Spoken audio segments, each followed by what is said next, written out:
Hello everyone, and welcome back to another Strategoi video. Ryan here with our continuation. We're on, I guess, kind of like week 3, but we started on a Tuesday. Today we're going to be covering Idoneth Deepkin, so knocking out those order armies, I guess, catching up as fast as we can, since those are the ones that are least represented by the updates thus far, at least in terms of percentage of how many armies there are in the Grand Alliance. But anyway, I've been enjoying doing these. Obviously, it's good for me to just keep on top of what's coming out. I appreciate the people commenting and the comments. Sometimes I get a rule wrong, and I'm happy to admit that. Just appreciate you guys being constructive about it. But yeah, it's been nice doing these, and I appreciate you guys also coming here as a source of information. Or just another opinion out there. There are a number of content creators like Honest Wargamer and AOS Coach, amongst others, that are covering these things. And I know you've got plenty of choices, so unless you just happen to check out all of them, I know you're being selective by coming here, and it really means a lot to me. Anyway, let's get on to the article. So, Idoneth is just doing the same kind of formulation we've seen with a lot of things. We don't have another GHB thing today. But we do have come back tomorrow for the biggest Scourge of Ghyran update yet. I assume that's Suns. And then we've got our 2 new War Scrolls. Not surprisingly from the Infantry kind of Namarti side of things. And even though it says Akalian Thraw Master, anyone that knows what that unit does is aware that he's very oriented with the Namarti units. Your 2 Namarti units being Thralls and Reavers, and he typically has had some buffs with them. So anyway, his points value, he's going down in price from his current points. Again, as I keep saying in these videos, we don't know what the Battle Scroll points are actually going to be at the time that these go into effect. So it's just relative to what he seems to be worth now. But regiment options, he can still take any Namarti, and he can still join an eligible regiment as an Akalian Raid Master. And then if we scroll down to our look over at the Thralls, then we're getting 10 for 100 self, the same thing as before, and that's going to be an Elf, Namarti, and Infantry. So no real surprises there. Let's go look at the War Scrolls, though. So the Thraw Master, like I was saying, is like one of these foot heroes that's been meant to just kind of buff up the Namarti. Somewhat more Thrall-oriented, but also the Reavers. Now, we're going to see what they did with him in this War Scroll, but let's talk about the wheel first. 6-inch move, 5 health, control 2, 5 up save, no ward, just as always. And then if I scroll down to the keywords, we've got Hero, Infantry, Order, Idoneth Deepkin, Elf, and Akalian, so nothing is changed. Now, in terms of the melee profiles, this guy always had his own weapon profile, which was 5 attacks, 3s, 4s, -1, 2. So you might be tempted to say the +1 attack we're seeing in his new profile is just a straight up buff, but he did have a companion weapon for 2 attacks at 4s, 4s, no rend 1. Now, those not only were those 1 worse to hit and 1 worse with rend and 1 worse with damage, but you could also kind of look at it as like the 2 attacks would have balanced out to the 1 extra attack we're getting with 2 damage, and then with an extra +1 to hit and a rend next to it. Plus, he'll benefit from any buffs because the companion weapon's gone. So I like this a lot. It's not a lot is strong, but I do think this is the kind of buff we should see. Why do we need to have a companion weapon on there that's not getting the buffs? Also, remember, if he's standing around like a Eidolon of the Storm, then he's going to be getting that +1 to wound on all of these attacks, and the companion wouldn't have. So that's nice. The existing War Scroll from the Index had 2 abilities. One was just your normal, if he fights first, then the Thralls get to fight as a chain reaction kind of thing. Those rules don't really move the needle for most people. So as you can see on the War Scroll now, it's not on there. That's fine with me. His main rule was any combat phase, so including that of your opponent, you could pick one of the following effects to apply to this unit and any friendly Namarti units holier than 12, because he doesn't have the Namarti keyword, so that's why it had to specify it in that way. But anyway, you had a Way of the Riptide, which gives melee weapons crit 2 hits, or you had Way of the Vortex, subtract 1 from wound rolls for attacks that target those units. And when I said he mainly was buffing Namarti, I think it was a little bit more balanced for Reavers back in the 3rd edition version of this War Scroll. And for those that don't know, this guy was the box, like bonus foot hero type of dude that they added. It was the only new model they've gotten in a while, outside of, I guess, the Underworld's Warband that's gone now. And then you could maybe say Lorai from the Black Talons, but that doesn't really count. But anyway, the 4th edition version of this rule is just one of 2 different options. I think it used to be one of 3, and subtracting 1 from wound rolls, but it's only in the combat phase, so you could protect some Reavers that way, just like you'd be protecting the Thralls and himself. But I think most people were probably going for giving crit 2 hits on the melee profiles, especially for the Thralls. Which can do a lot of damage. So anyway, that was his War Scroll. The new one says, we got a passive ability, Way of the Vortex, subtract 1 from the Rend characteristic of weapons used for attacks that target this unit and friendly Namarti units while they're holier than 12. So not only melee weapons, but all weapons. So that's including shooting attacks. That's pretty awesome. Also, the Thralls still have a 5-up save like we see on this War Scroll here to the right. And that's always been a problem. Granted, on turn 1 in Idoneth these days, you're getting -1 to hit. In Battle Round 1, I mean. You could be getting +1 save from standing around a boat, but the boat doesn't move with you. You could get a 5-up ward from standing around a turtle. But at the end of the day, they were pretty paper thin, with 1 health each 5-up save. And so minusing 1 from the Rend is kind of a nice way of saying we're basically going to give you +1 save as long as your opponent has a Rend profile. If for some reason they're attacking with a profile that doesn't have any Rend, then it's not helping out at all. But that's kind of nice. So, ignoring a point of Rend and then with an all-out attack means you'd be getting up to a 4-up save with some Thralls. And if they had, let's see, Rend 1, you would still be staying at a 4-up, which is nice, right? So can't really complain. And then the other ability is a once per battle army, so you can't do it multiple times with different copies of this guy. But it's a deployment phase ability, Raider Captain. Pick this unit and up to 3 friendly Namarti Thralls units wholly within 12 inches of this unit to be the target. And remember, this is not a deploy ability, this is in the deployment phase, which means you're already on the table, which means if you were to set these guys up in Deep Strike, which a lot of people don't do with the Akalian, Idoneth anyway, where you can put like 1 whole regiment in the reserves. But if you did do that, you wouldn't be able to use this, of course. But you're getting to move him plus the 3 units he wants to hang out with, which could be blocks of 20 thralls. So you could be moving up to 61 models with a pre-game normal move, which will help you go get some objectives. You'll still have the -1 to hit in your next turn, as long as you don't charge, by the way. And I don't know. I mean, it's techie enough because you're getting a little bit more protection for your dudes and getting them further upfield, ready to go smash some face. That said, kind of like when I was talking about the Kyric Acolytes yesterday in the Zinch video, Thralls, although they can punch quite nicely, can also be really easy to kill. So you got to be careful about that. So I guess that's a good time to go look at the Thralls.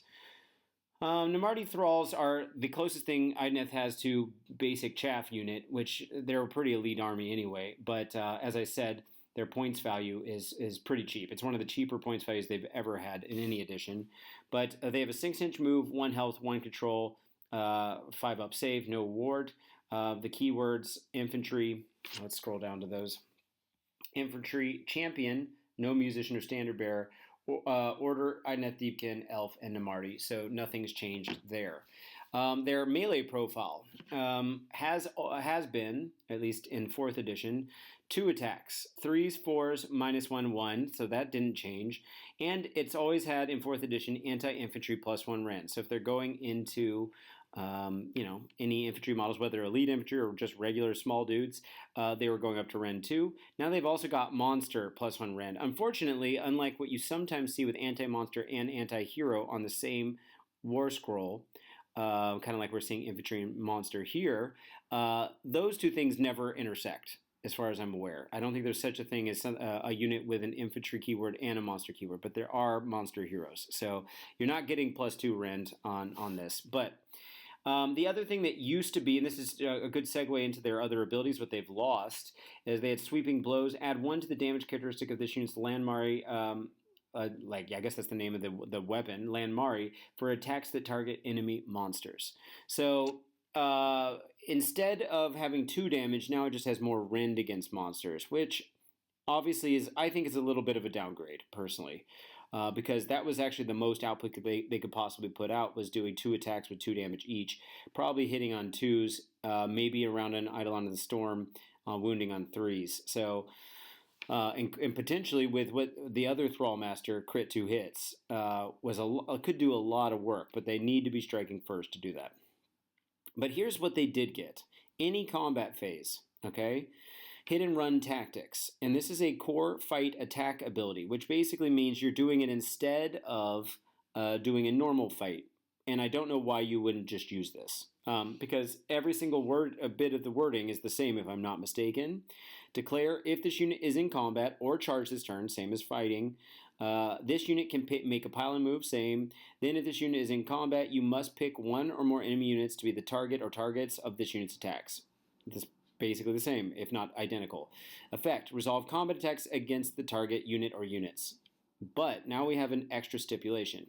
Then, if this unit is in combat, so you didn't kill them entirely, or there was another unit that was also in combat with you, roll a dice. On a 3-up, this unit can move a distance up to its move characteristic, which is 6 here in this case. It can pass through the combat ranges of enemy units, but can only end that move in combat with units it was in combat with at the start of the move. It does not have to end the move in combat. Now we're talking some actual stuff here, because we're talking about trying to protect this unit, right? The Thraw Master's around to give you -1 rend. But here's the thing, is that let's say, okay, first off, this, even though it's a combat phase ability, you might be saying, I thought all combat phase abilities happen before you start fighting. Well, all of them except the ones that have the fight or attack or whichever keyword it is. It's one of those keywords that's the one that it triggers off of, and so that puts it in the the later part of the combat phase, the back and forth part. So first off, this will just basically replace your normal activation. I don't see why you wouldn't do it anyway. So 2 out of 3 times that you fight, you get the chance to kind of retreat, but you don't take damage because it's not a retreat, but it is your movement characteristic. And you could stay in combat with that unit if you want, but you could also just get out of combat, which is great because if they didn't charge, they're not going to be able to pile into you anymore. And it happens immediately after you fought. So if you do strike first with them, you don't even have to worry about the clapback. You just, on a 3-up, but you get to move out and then set yourself up for whatever it is you want to do next turn, or just not take a punch, which is really nice. And remember, Idoneth does have, I keep saying strike first, but they do have a whole battle round where they're striking first, which is the 3rd battle round. So then you just strike with them. Say you've got 3 different big blocks of 20 Namarti Thralls, all trying to, 2 out of 3 of them are going to get this to go off statistically. And they're all striking first. They're probably wiping a lot of stuff. Now, granted, a block of 20 is only 41 attacks, unless there's some other way to get +1 attack in the army, maybe through Volturnos or something like that. I don't remember if that's Akalian, tied to Akalian units only. I think it might be just for any Idoneth. But generally speaking, we're talking about 41 attacks for that unit, each one of those big blocks of 20. And then there's a decent chance they're getting 2 rend. So that's decent. Anyway, I like it. I think it's pretty cool. And we haven't seen much in the way of that kind of rule in the game thus far. Again, if they get clapped back, they're probably going to die. Unless they're standing next to a turtle. But again, trying to fit a whole block of 20 dudes or more, wholly than 6 within 6 inches of a turtle's base, which is just the regular chariot base, might be hard to line up. But who knows? Anyway, getting to pile in, you can't go bring another unit in. You're not pile in, but move to a different place. You're not going to bring another unit in by doing that, but you could position yourself also in just an optimal place to get hit by as few models as possible in your opponent's unit that still is stuck in combat with you if you can't get all the way out. So, I think this is a cool buff. People who love Namarti builds, let me know what you think. Obviously, in a shooting meta, those shots are going to lose 1 rend with this Akalian Thraw Master. I kind of think you do want the Akalian Thraw Master, this version of him, instead of the crit 2 hits version. But yeah, I don't think this is bad at all. I just don't know if it's going to be too fragile or not to actually make it work in the meta as it exists. Okay, let's take a look at the other stuff that we got. By the way, I'm compiling a list of all of the different things that every army has got. And I'm going to share those results when all 24 articles are done. Um, but this is a pretty typical set here. We got heroic traits, battle formations, and then 2 war scrolls. So not really a whole lot of surprises there. Let's take a look at the battle formations. So we've got Deep Sea Stalkers. While a friendly Idoneth Deepkin unit, any of them, including heroes, including unique, all of it, is wholly within 9 inches of a battlefield edge, subtract 1 from hit rolls for attacks that target that unit if it is not charged this turn. So basically the same thing as Low Tide, the first battle round ability, but it could be in any round, right? You just move over to the edges.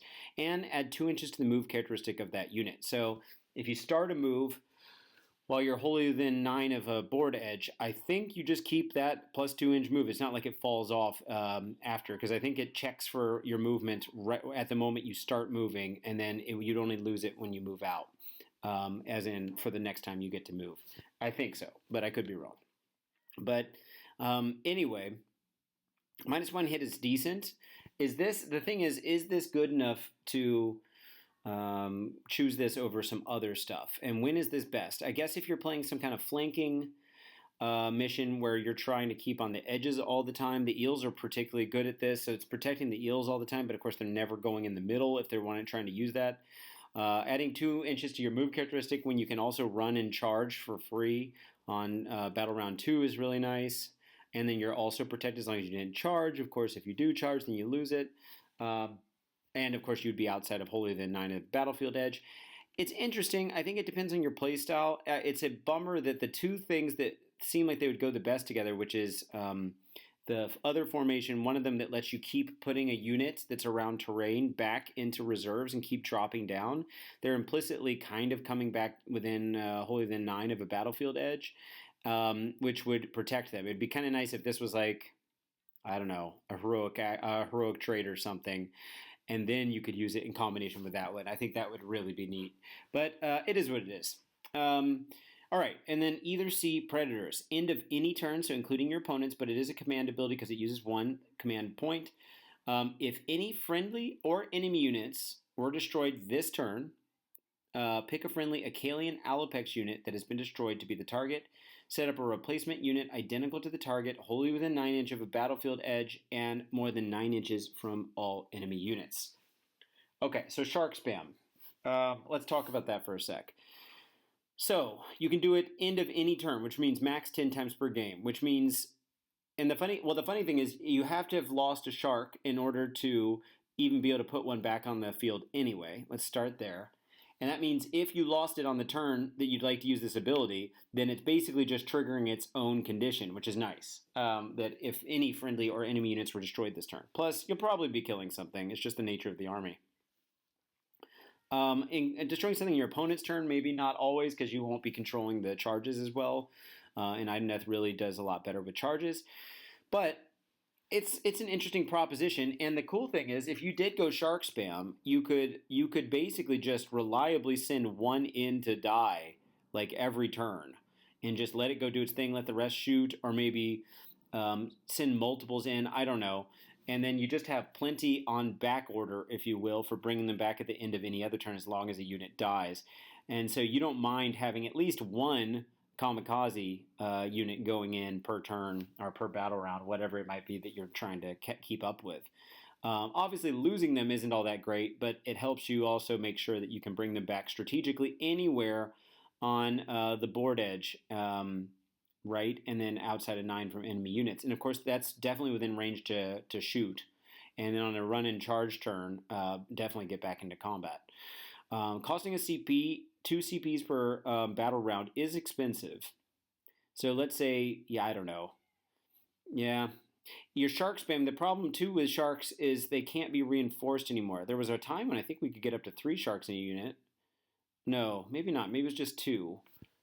I'd have to, But anyway, at least 2. But now because they have just a minimum size unit of 1, they can't be reinforced unless they go and change that rule too in the battle scroll. which would be probably not the intention here, because if you notice, usually when you bring a replacement unit back, it comes back like at half strength.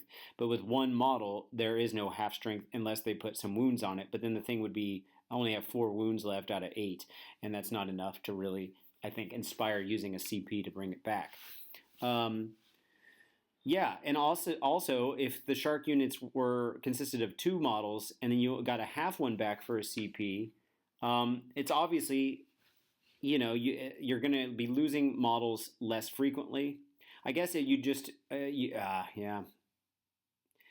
No, I mean, you're still only getting 1 back. I don't think you'd be reinforcing them then, because what would be the point?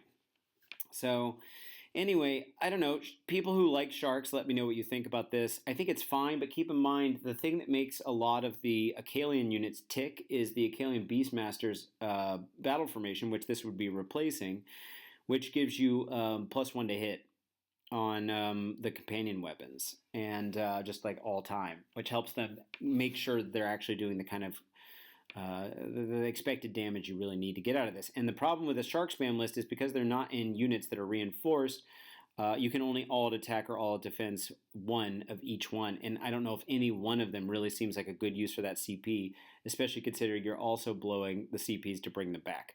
I think it's kind of interesting. There could be some tech there. If the game ends up becoming a game where taking objectives around the flanks is really nice, or being really mobile is a key part of winning the game, then this could also be better than it looks on paper. But what do you guys think? All right, lastly, the heroic traits. As per usual, I like to talk about the existing ones that these would theoretically be replacing. Again, we saw in one of the GHB news articles or little update tidbits that they would you can now buy, evidently with extra points, other copies of heroic traits, like a second heroic trait or a second artifact or whatever. I don't know exactly how that's going to play out, but I'm curious. But if you do end up only choosing 1 heroic trait and you have to choose between the original list or this list, the original list had Ancient Pride. If the unmodified hit roll for a combat attack that targets this unit is a 1, 2, or 3, the attack fails and the attack sequence ends. So not for shooting. And so that basically means anything that's already hitting on a 4, with the exception of getting like an all-out attack or something, is not getting impacted by it at all. It would basically just say don't use all-out attack because it's pointless if they're attacking that guy. But crits would all be going through. But it's been really popular on the Eidolon of the Storm, especially because he likes to go in, get stuck in combat, and then it becomes much harder to kill him with a 3-up save, 12 wounds, and a 5-up ward, plus this ability. You also had Hunter of Souls. This unit's melee weapons have anti-hero +1 rend. Again, that's the type of ability I just can't really justify taking unless you could take multiple heroic traits, or you're just trying to like do Hero Hammer and go like crazy. But remember, rend doesn't increase your output, it increases your reliability. So it's like the bottom line's not going up statistically, except that you're just more likely to get those wounds through. In that sense, of course, it is. So it's not like +1 attack or +1 damage. I think that would be flashier for that kind of hero that you're trying to put on, like an Acalian King or maybe the Eidolon of the Storm again. And then lastly, end of any turn, Nightmare Legacy. Pick a visible enemy unit that had any damage points allocated to it this turn by an ability used by this unit. This was particularly good on Eidolon the Sea because he also had a shooting attack and then magic.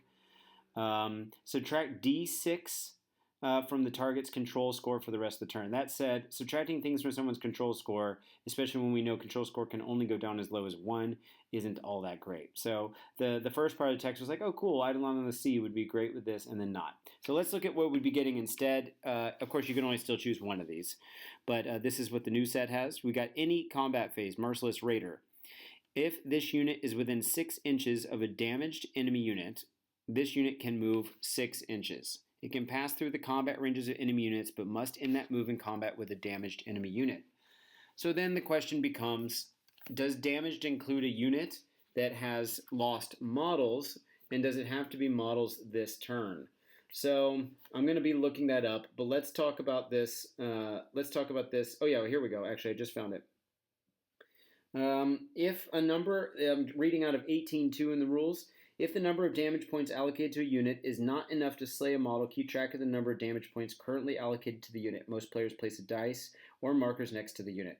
While a unit has any damage points allocated to it, it is damaged in bold rules text, which means that this would mean it has a wound on it. Like it's, you could think of it as kind of being like a sharks in the water kind of thing, kind of like the rule that we just read, but different flavor. So they're smelling something bleeding out, I guess. If this unit is within 6 inches of a damaged enemy unit, then it gets to move 6 inches, okay? And it can pass through the combat range of enemy units, but must end that move in combat with a damaged enemy unit. So you would do this before you fight.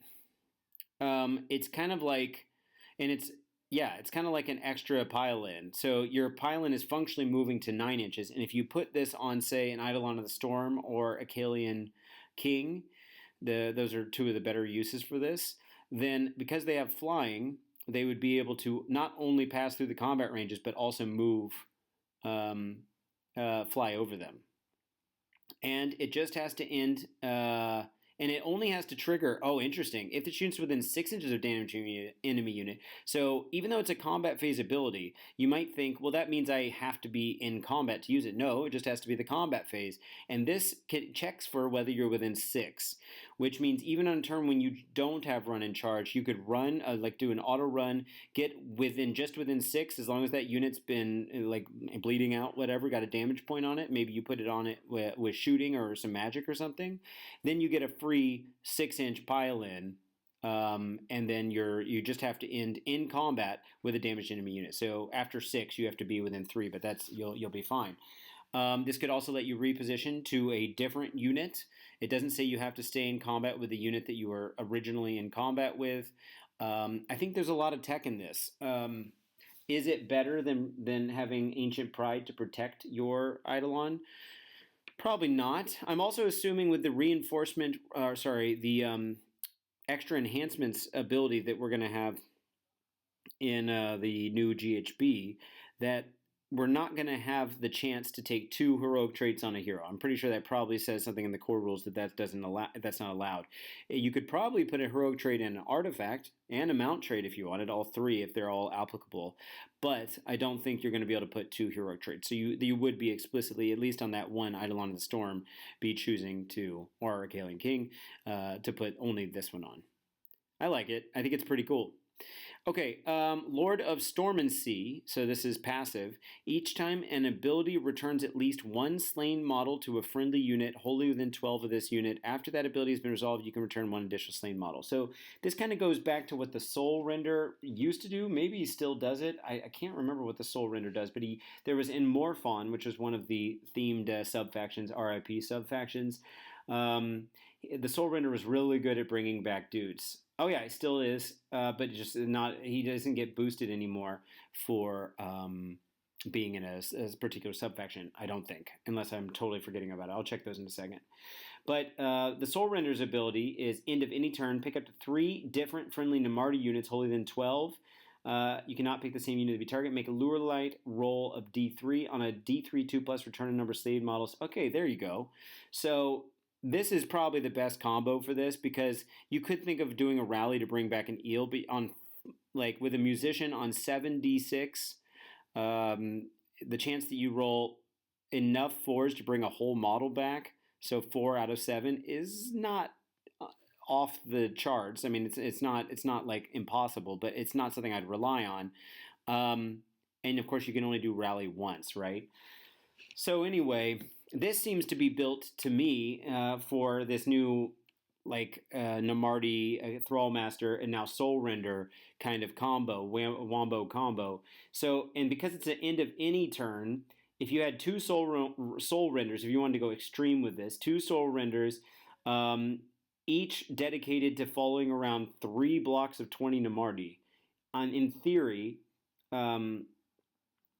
you would be rolling that D3 for 6 different units, and 2 out of 3 times you're bringing 2 or 3 models back, but with this rule, 3 or 4 models. which is pretty serious recursion for that unit. So I think this is a nice combo. And considering that first one we were talking about, and a number of the other abilities we've talked about thus far are not really the kind of things you want to waste on a small foot hero. If you're going more for a small foot hero build, maybe I could still see a Eidolon the Storm, by the way, in this build, just so that you've got the +1 to wound. But I think that's pretty neat. So that's basically bringing Morphon back. And then our last one is once per battle, any hero phase, Endless Sea Storm. So this could be in your opponent's hero phase. If this unit is a wizard, add 1 to its power level for the rest of the turn. If this unit is not a wizard, it gains wizard 1 for the rest of the turn. In addition, add 2 to the next casting roll or banishment roll. Okay. This is mostly wasted on in your opponent's turn, and I'm going to talk it out loud here. So obviously in your own turn, if you do this, you are going to be turning a wizard, adding 1 to power level, so giving it +1 to cast, which would give like an Eidolon of the Sea 3 casts at, what does he have built in? +1 to cast? Yes. So that'd be pushing him up to 3 caster level with +1 to cast. It's certainly not bad. If it's not a wizard, so whichever hero you put this on, it gets wizard 1 for the rest of the turn, which means it's getting to cast a spell that's in your chosen lore or your manifestation lore. In addition, add 2 to the next casting roll or banishment roll for this unit. So with that one guy, non-wizard that becomes a wizard, they're getting +2 to cast. For that Eidolon of the Sea, you'd be pushing yourself up to, or you could put it on Tidecaster too, but the next spell for Eidolon of the Sea would get +2, plus the +1 on the War Scroll, so you'd be getting +3, which is kind of nice. Or you could just dedicate it to banishing something pretty well, which would be nice. We don't see a whole lot of pluses to banishing these days. Now, if you think about this in your opponent's turn, turning someone into a wizard, so first off, bumping someone's power level up doesn't have any impact on unbinding, for a wizard, has no impact on their unbinding other spells, except if they had more spells than you. And then for the guy who's gaining the wizard, I guess it does have an impact in that sense, right? But it has no impact on banishing. Maybe that's a better first thing to say. So you'd be getting +2 to your next casting roll, which in the opponent's turn would be at -1. So it's functionally +1, and then whatever else you've got on your War Scroll. But here's the problem: is the timing. And maybe I should have said this first. Is any hero phase, when you do it in your opponent's turn, it means they've already done all their spell casting. So it's too late to give yourself another unbind by either turning a guy into a wizard, and I guess you're not doing it to get more unbind power. That's how I should have probably formulated that. All you're doing is to give someone an extra power level for a magical intervention with, again, like I said, net +1 to cast after the +2 -1, or turning a non-wizard into a guy who could do that. Now, you can't banish in your opponent's turn, so, that's not going to do anything.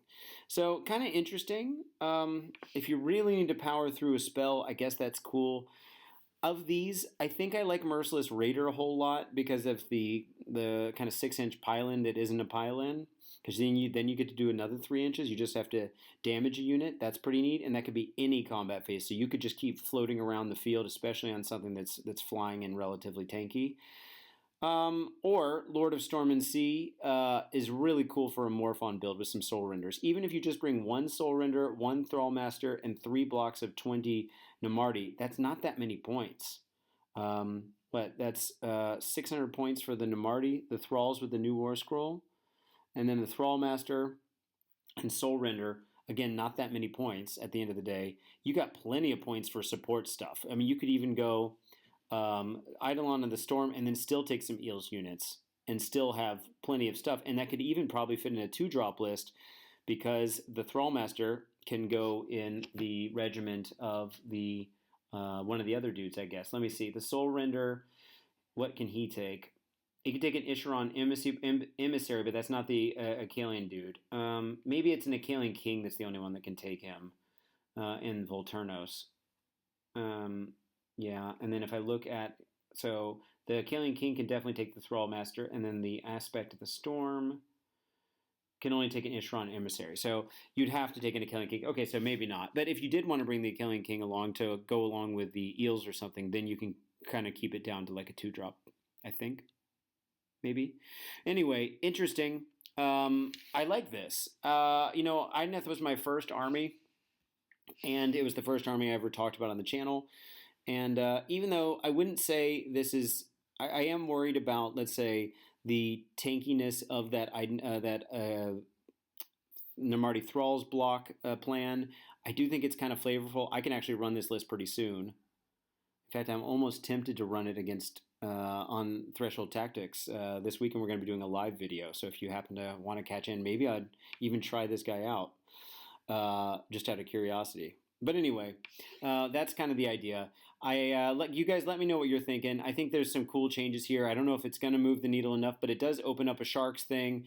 It opens up definitely a Namarti thing, especially with Thralls. So yeah, tomorrow is Suns. That'll be interesting. I'm expecting only one War Scroll, and then who knows? Maybe they don't have Monstrous Traits already, so maybe Monstrous Traits, and who knows what else they'll get. Maybe Battle Formations could be fun.